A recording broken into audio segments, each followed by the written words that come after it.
Molt bon dia a tothom. Avui hem pujat fins a dalt de l'ermita i del cim de Sant Salvador de les Espases, situada just on abans antigament hi havia el castell de les Espases. És un magnífic mirador sobre Montserrat, ja podeu veure.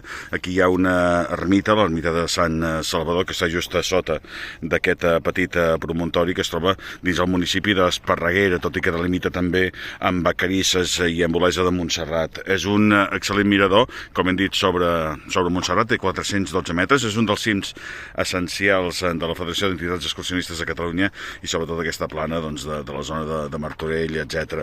Com veieu, rodejada de muntanyes que són més altes que aquesta en la que estem, però que es considera que aquesta, per al seu valor paisatgístic i també cultural, doncs és més rellevant, és més essencial. Després farem un cop d'ull també amb una d'aquestes muntanyes d'aquí, que també és un dels cims de la Federació, però això serà més tard. De moment, us saludem des de Sant Salvador de les Espases.